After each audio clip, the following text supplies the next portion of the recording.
Hey, it's me Tiffany. Welcome back to my Patreon. Today we're watching episode 1 and episode 2 of Revenge to Love, a new Chinese, right? Surprising BL series. And it is a real BL. It's not a bromance series, it's BL. I've seen some behind the scenes clips that was like circulating around social media and I'm like, oh, this is a BL. But yeah, I heard about this through a friend that was talking about it. I was curious and I saw people talking about it on Douyin and on Twitter after I was told about it, and I was like, okay, I need to check this out. Watched episode 1, and I'm like, hold the phone.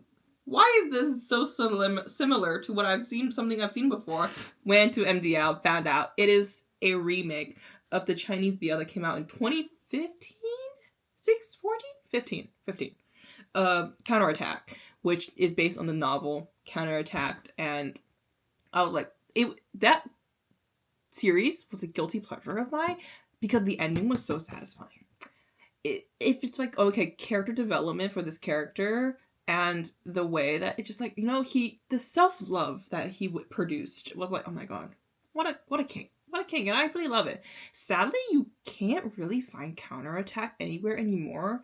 I think because of the ban, they had to like erase all of it. I think there's like some YouTube like videos of it, but I don't think I think I watched it once after the airing of, not the air, I didn't watch it when it aired, but like a bit afterwards, but like past few years ago, I did watch it again, but it was like really bad qualities, and sadly, I don't know if they still have it up, but I don't think they had subtitles, which wouldn't be helpful if I even find it and share with you guys, unless you guys want it. I don't know if it's there, but if you search up Counterattack, you can probably find it.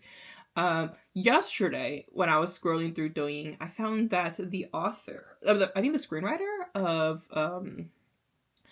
of this series, who also wrote the script, I think, for the original Counterattack, was talking about like, don't think too much or like go back and watch it, because even for her, it was super cringy. She said she was young and she didn't know what she was doing, and it was just super cringy. And definitely she grown and she has,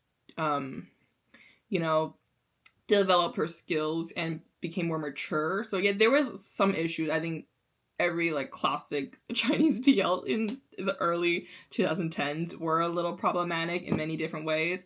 And she said she's grown, and so she's changed a lot of things to even just kind of polish a better storyline for these people, these characters. So yeah, I'm excited to see how things go. I did watch episode 1, and after episode 1, I was like, this is something really fun, and I'm actually very excited to watch. So yeah, so I'm gonna be rewatching episode 1 today. It's also like the middle of the night too, so I think I remember what happened. Probably I don't know. My memories are usually really bad when I watch stuff in the middle of the night. And I'll watch episode 2, and then next week I'll watch episode 3 and 4, and the week after that it's 5 and 6. I don't know, because there's 4 episodes out right now, but next week or this week it's gonna be 2 episodes a week from now on, I'm guessing, if I remember correctly from their like kind of episode posting that I found.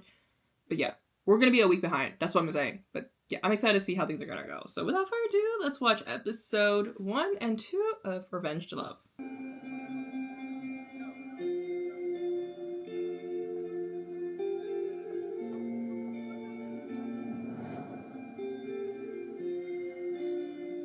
And they fall in love. Just kidding. Imagine he fell in love with him. Oh no, stuck all over his hair. 快给我追呀！哎呦，畜生的！别他妈让我逮着你！你叫什么名字？无所谓。无所谓？这么拽啊？没有，干嘛？哎，我真叫无所谓。你看。I can't get over that he legally changed his name. Jesus. 这个不高兴。你想不想我呀？走吧。怪不得一直跟我过不去，害我搞砸了好几份工作。原来你才是月月的新男友，是为了他报复我。Oh, that's the end. About episode 2, but before we do, let's talk about episode 1. I think like there's the changes that I really enjoy watching from compared to the original one. Once again, like the whole like there's moments where like or it's like I think the creator is like about the whole idea of like maturing and changing a little bit. One thing I do is like I feel like they set up Yu-Yu's character as somebody who obviously is going after men who are rich and abandoning them, and then you see I forgot his name, the other guy's name, whatever his name is. He's it's like in this specific scene already, like he's not giving her any emotional kind of connection. Like she's like going after him and trying really hard, but he's like, you know, he didn't react to the kiss. He didn't like just give her like, oh my god, like kind of like flirting back. But like in the other counterattack, there was moments of like him like actually kind of creating this like, relationship, like they're fake dating, and like he's like, okay, I'm gonna date with you, and he actually like put like emotion into it in many ways, but so it made it feel more comfortable, like, okay, you're obviously clearly cheating on this girl that you said you're so-called dating. This one, he's using her. I don't know, like to me it just feels like, okay, there is not that emotional element to it. It's still like I know that like he's gonna be using her in other aspects of it too, but like they also like set her up in many ways to be more like, you know, we just don't like her character because she's done so many horrible things to our main character as well too. So just in the moment where like there's not kind of like the emotional attachment to her in the sense like I feel bad for her kind of deal. And I'm in the other one, like she does even worse things I think and stuff like that too, but yeah. But like just they have a really nice setup, which I really enjoy so far. So yeah, let's watch episode 2, which is something that I have not seen yet. So let's go. Oh. Sir, what are you doing? Sorry. Honestly, go you. Bro got like speechless. The way I was like waiting for him to speak, and he's like, why is he limping? Was that slap so? Bro, he seems so. Oh god.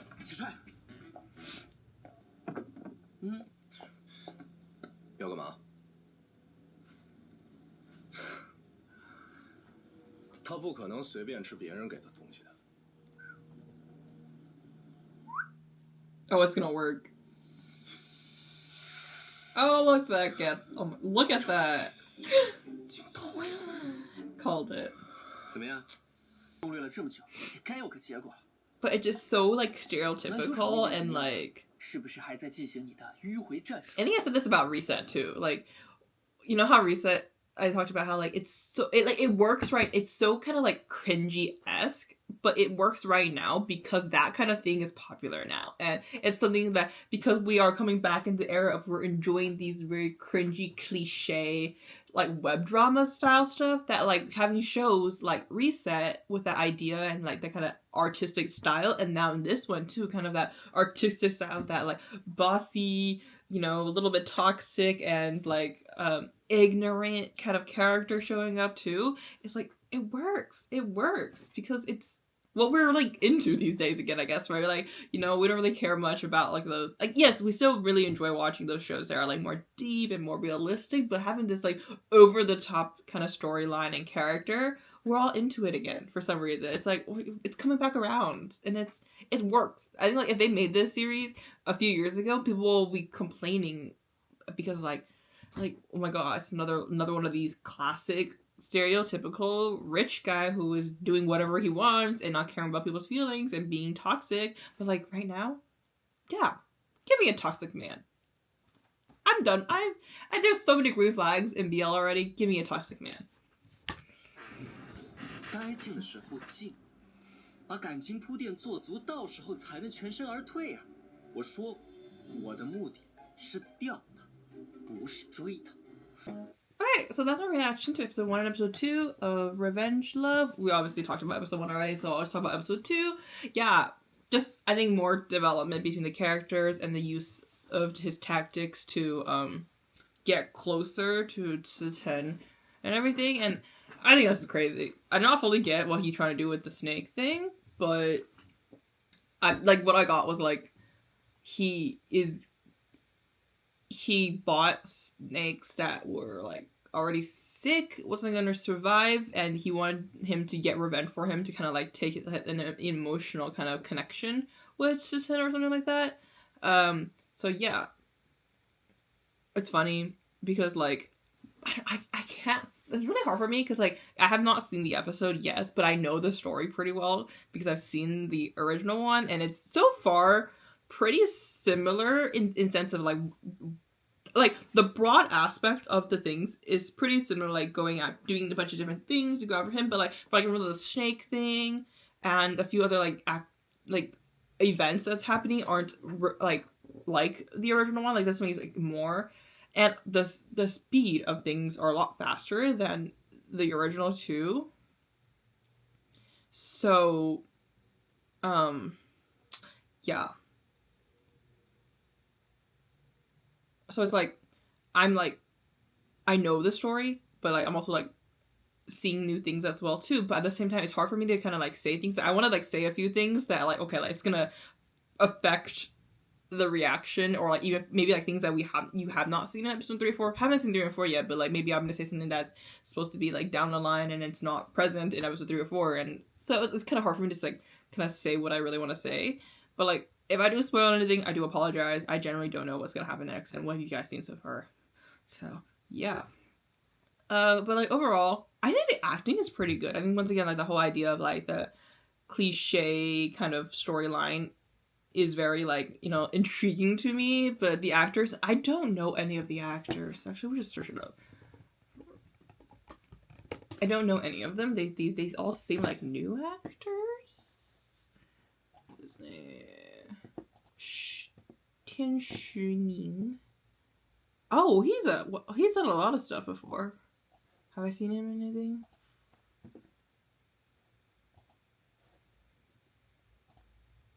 Are these like? He's been acting. So he plays Shiten, and he's been in a few things. I have not seen him in anything. He's been acting in 2021. Yeah, but I haven't seen him in anything. Let's see who plays Wu Suowei. Ziyu. I think he's the one that was in. Right? Was he? Oh, but he's also acted in a lot of things. Yeah, he was. Oh yeah, he was in Youth 3. He's the one that was in Youth 3. He was the one that's in Idol. Liu. Oh, he's from Macau. Oh my god, twinsies. Liu Xiaochen. Liu Shunchen, I think. He's also done a few things. Oh no. 2025. Oh, he was in Fed? He is in Fed. I've been seeing that on my iQIYI. It's a period piece. I've seen like the trailer and stuff like that, but I'm not interested in that.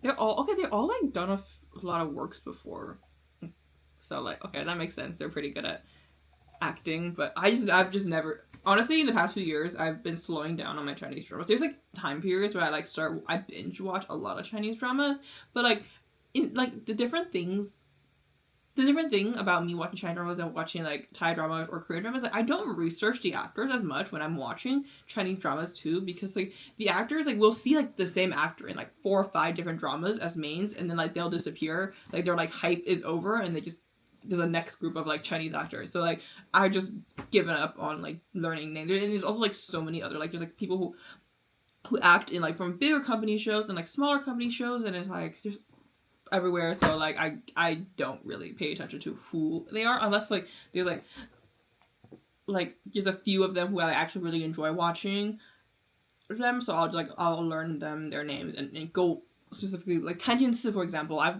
watched a lot of his work and stuff like that, but yeah, just like if it's like 1 or 2 or like a while ago stuff, they don't really pay attention to the actors. So maybe I've seen their works. I didn't really like read through all of their works, but like maybe I've seen them in other places. But yeah. But back to the story. Fun show so far. I think it's gonna be interesting. And just like that kind of like, you know, the boss energy, the like master CEO rich guy energy coming from it, and the little guy who is a little clumsy, a little weird, and all that kind of stuff. And they're kind of very contrasting characters falling in love with each other. Very cliche, and it's like honestly makes my heart warm because it's giving classic cliche drama, and I'm like loving that. So yeah, that's it for my reaction. Thank you guys so much for watching. Please like, comment, subscribe, and follow me on my social media link down below. Next time, bye.